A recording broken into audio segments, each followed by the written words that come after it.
padroeira de um povo a lutar, a gente mineira te quer exaltar, não só lá na serra.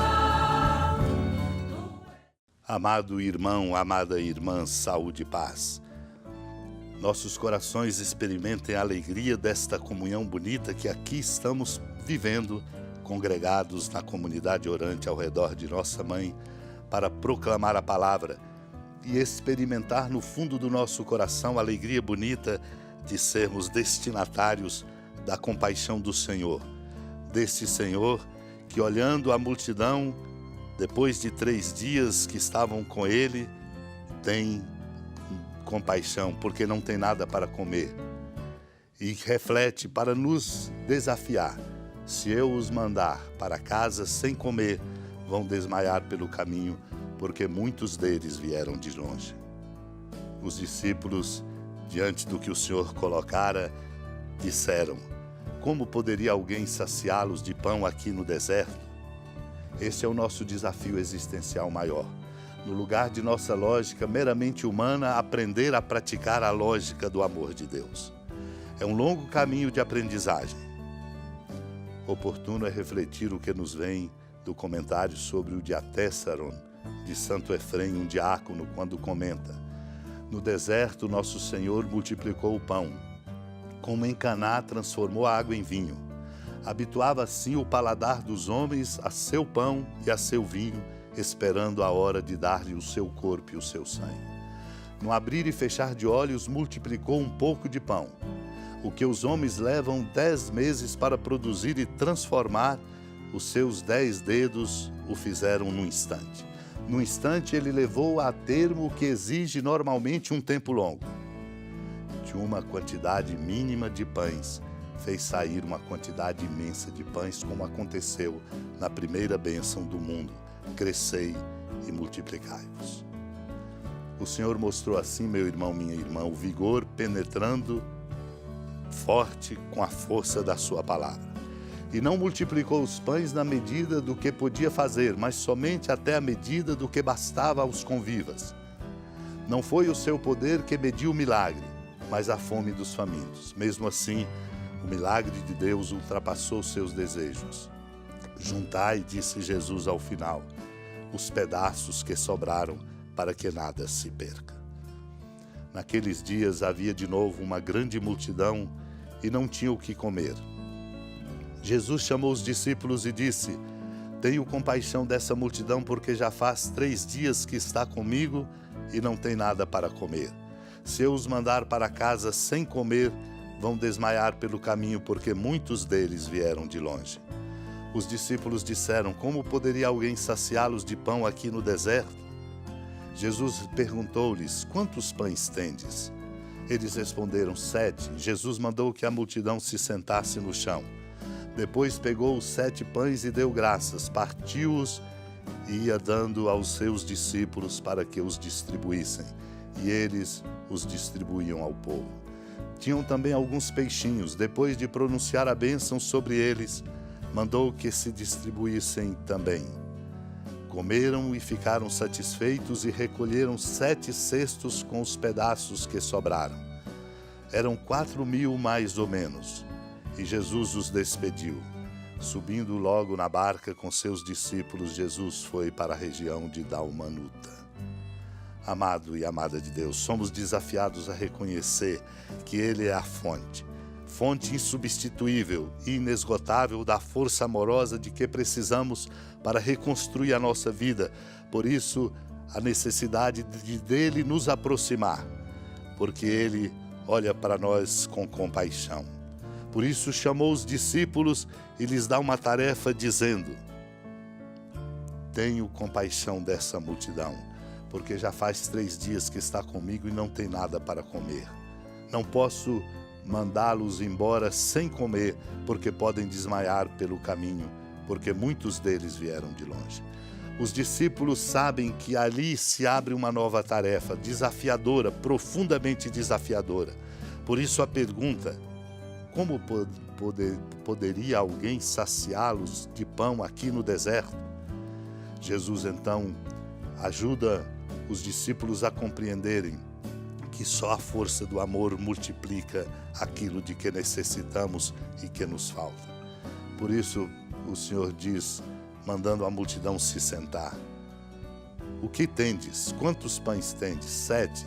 E ele os toma, dá graças e distribui aos discípulos, para que os discípulos compreendam que ser discípulo e discípulo de Cristo é, portanto, ser mediador na força dele de tudo aquilo que é necessário para ajudar todas as pessoas a terem aquilo que é a força e o direito de sua dignidade.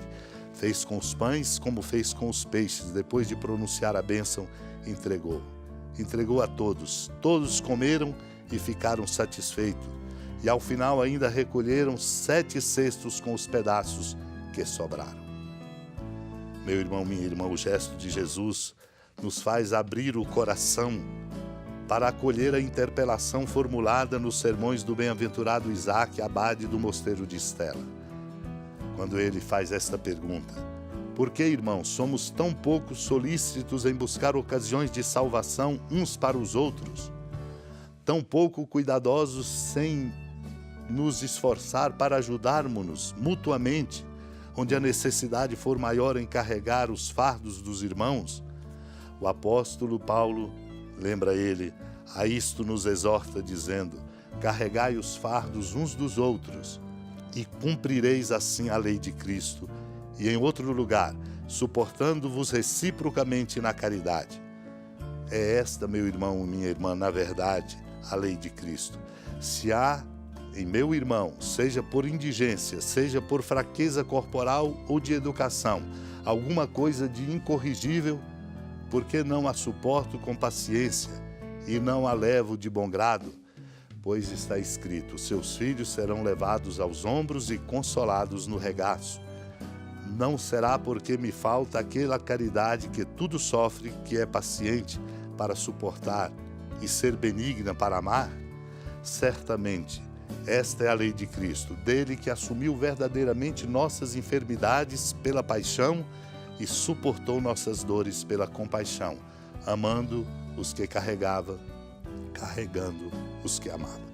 Quem ataca o irmão em necessidade, quem põe armadilhas de qualquer tipo à sua fraqueza, está, sem dúvida alguma, sujeito à lei do demônio e a obedece. Sejamos então compassivos uns pelos outros, amantes da fraternidade, pacientes com a fraqueza dos outros, perseguidores dos vícios. Toda vida que se preocupa sinceramente com o amor de Deus e por ele com o amor do próximo é mais aprovada por Deus, sejam quais forem suas observâncias ou seus usos religiosos. A caridade é aquela em vista da qual tudo se deve fazer ou não fazer, mudar ou não mudar. Supliquemos a Deus a graça dessa compreensão e de conduzir a nossa vida na força do amor. Senhora da piedade, Mãe Virgem do Cristo Deus. Lembrai-vos, ó piedosíssima Virgem Maria, que nunca se ouviu dizer que alguém daqueles que, tendo recorrido à vossa proteção, implorado a vossa assistência e reclamado o vosso socorro, tenha sido por vós desamparado. Animado com igual confiança, a vós recorro, ó Virgem das Virgens, e gemendo sob o peso dos meus pecados, me prostro a vossos pés.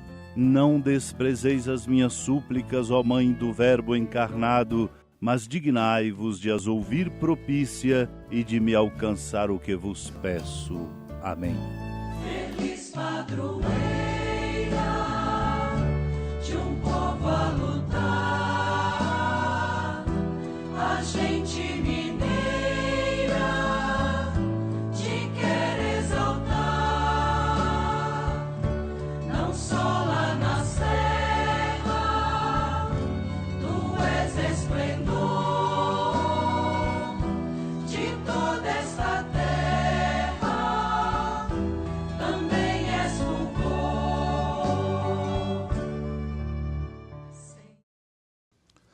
Amado irmão, amada irmã, com alegria, do Santuário Basílica da Padroeira do Estado de Minas Gerais, a Senhora da Piedade, que da sua casa de clemência e bondade nos acompanhe e nos abençoa do alto da serra, magnífica arquitetura divina.